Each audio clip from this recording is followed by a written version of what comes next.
لیکن اس کے علاوہ معین شخص ہوگا دجال. یہ معین شخص جو دجال ہوگا اس کے بارے میں بھی ایک تو بالکل متفق علیہ چیزیں ہیں. نمبر ایک کہ وہ شخص ہے، قطعی ہے، یقینی ہے، اس کا حلیہ بھی حضور صلی اللہ علیہ وسلم نے احادیث کے اندر بیان کیا ہے. دوسری بات یہ کہ اس کے ہاتھ میں قوانین قدرت، گویا کہ تسخیر کائنات گویا کہ نقطۂ عروج کو پہنچ چکی ہے. تمام اختیارات الہی تقریباً اس کے ہاتھ میں آ چکے ہوں.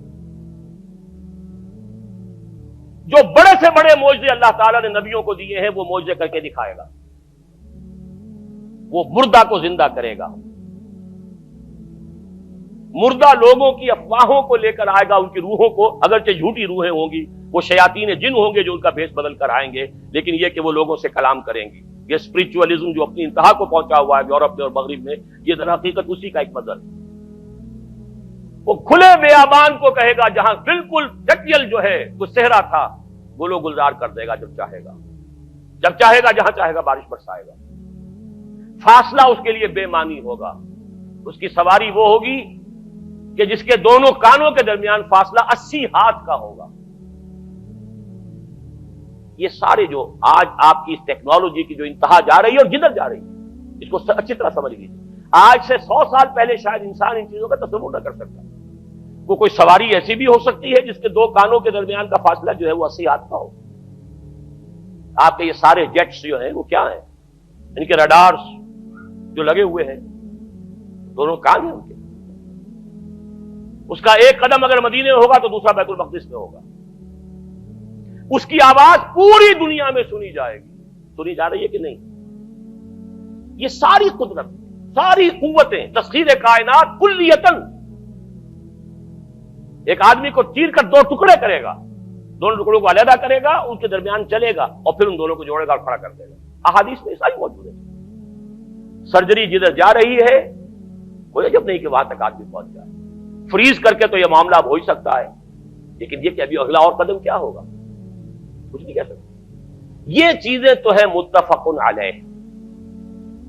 البتہ کچھ معاملات کے اندر احادیث میں کچھ اختلاف پایا جاتا ہے اور یہ مشکلات الحدیث میں سے.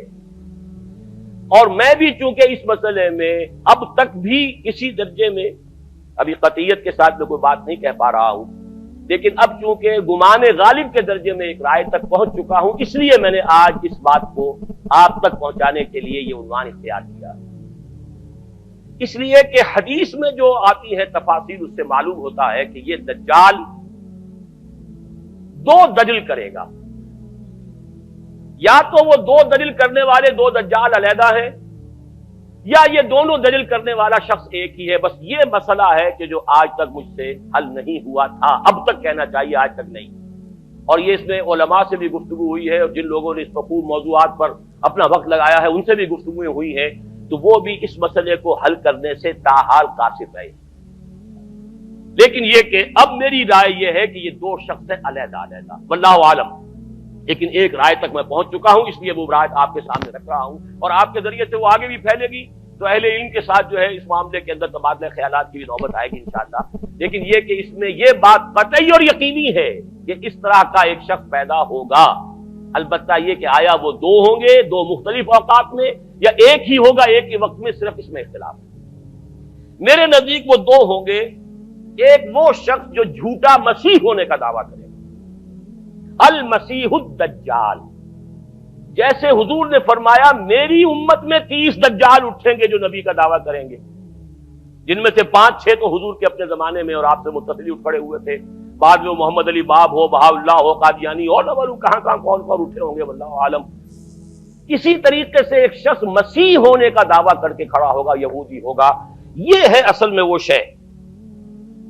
اور اس میں جو ان دونوں شخصیتوں کے مابین اگر کوئی ذرا سا اگر ابہام رہا ہے تو میں ایک حدیث بھی نوٹ کر کے لایا تھا، حضرت عبادہ ابن صامت رضی اللہ تعالی عنہ سے ہے، عن رسول اللہ ہے، انی حدثتکم عن الدجال حتی خشیت اللہ تعقلوا.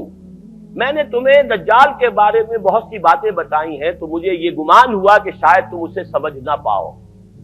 یہ اندیشہ خود حضور صلی اللہ علیہ وسلم کو ہوا ہے، اور یہ سنن ابی داؤد کی روایت ہے۔ بہرحال میں جو کچھ عرض کر رہا ہوں کہ میں اس رائے تک پہنچا ہوں کہ یہ دو علیحدہ شخصیتیں ہیں۔ ایک تو یہ ہے کہ ایک مسیح الدجال کھڑا ہوگا یہ ایک دعویٰ کر کے کہ میں مسیح ہوں، چونکہ اس کا زمانہ بالکل قریب آ چکا، اس لیے میں آپ کو اس کے بارے میں خبردار کر رہا ہوں۔ دوسرا جو مسیح جس کی شخصیت مسیح دجال کی آتی ہے، دجال اکبر، میں صرف اشارہ کروں گا، پھر کبھی انشاءاللہ اس موضوع پر تفصیل سے گفتگو ہوگی، وہ میرے نزدیک بالکل قریب قیامت کی ایک علامت ہے۔ جو خدائی کا دعویٰ کرے گا وہ جھوٹا خدا ہوگا، یہ جھوٹا مسیح ہوگا، المسیح الدجال۔ الدجال الاکبر وہ ہوگا کہ جو قیامت کے بالکل قریب کی تین نشانیاں ہیں، جبکہ وہ آ جائیں گی تو حدیث میں آتا ہے کہ اس کے بعد کسی شخص کے ایمان لانے کا، توبہ کرنے کا فائدہ نہیں ہوگا۔ ویسے تو علامات قیامت جو ہے ان میں سب سے پہلی میں نے بتایا تھا حضور کی بعثت خود علامات میں سے، اس کے بعد 10 علامتیں حضور نے گنوائی ہیں، اور وہ تدریجاً پوری ہوتی چلی جائیں گی۔ آخری علامات کے لیے حدیث سن لیجئے، عن ابی ہریرہ رضی اللہ تعالی عنہ قال قال رسول اللہ صلی اللہ علیہ وسلم ثلاث اذا خرجنا لا ينفع نفسا ایمانا لم تكن آمنت من قبل او کسبت فی ایمانها خیرا، طلوع الشمس من المغرب وخروج الدجال ودابۃ الارض۔ تین نشانیاں وہ ہیں کہ جب وہ ظاہر ہو جائیں گی تو پھر کسی کا ایمان لانا مفید نہیں ہوگا جو پہلے ایمان نہیں لایا تھا، یا جس نے اس سے قبل اپنے ایمان میں کچھ اعمال صالحہ کی کمائی نہیں کی تھی۔ یعنی گویا کہ توبہ کا دروازہ بند ہو جائے گا۔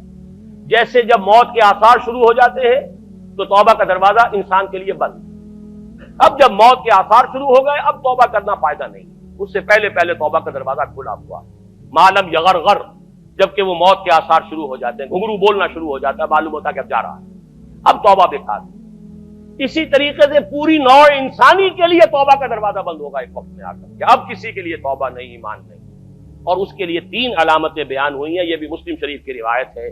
آپ نے فرمایا 3 چیزیں وہ ہیں کہ جب وہ ظاہر ہو گئیں تو پھر کسی کا ایمان لانا جو اس سے پہلے ایمان نہیں لایا تھا، اور اپنے ایمان میں اس نے کچھ اعمال صالحہ کی کمائی نہیں کی تھی، اب قتل مفید نہیں ہوگا اس کے لیے ایمان لانا۔ وہ 3 نشانیاں ہیں، طلوع الشمس من المغرب، سورج مغرب سے طلوع ہوگا، نظام شمسی میں کوئی اختلال ایسا ہوگا کہ جس سے سورج بجائے مغرب سے نکلے گا، وہ خروج الدجال ودابۃ الارض، ایک زمین سے کوئی چوپایا برآمد ہوگا، بعض احادیث میں آتا ہے کہ مروہ کے قریب سے وہ برآمد ہوگا جو گفتگو کرے گا انسانوں سے، یہ بالکل خرق عادت، یعنی وہ چیزیں کہ جن کا کوئی تعلق اب اسباب جو ہے دنیا کے ان سے کوئی تعلق نہیں ہے، کوئی فزیکل لا سے تعلق نہیں ہے، وہ بالکل معجزے ہوں گے، خرق عادت ہوگا۔ اور خروج دجال، وہ دجال جو خدائی کا دعویٰ کرے گا، اور حدیث میں آتا ہے کہ بہت کم لوگ ہوں گے کہ جو اس کے سامنے رک سکیں گے، اکثر و بیشتر جو کمزور ایمان والے لوگ ہوں گے وہ اسے خدا تسلیم کر کے اس کی پرستش شروع کر دیں۔ میرے نزدیک یہ آخری چھلنی ہوگی جو لگائی جائے گی اہل ایمان کو ایک طرف کرنے کی، اور یہ قیامت کی نشانیوں میں سے آخری نشانیوں میں سے ہے۔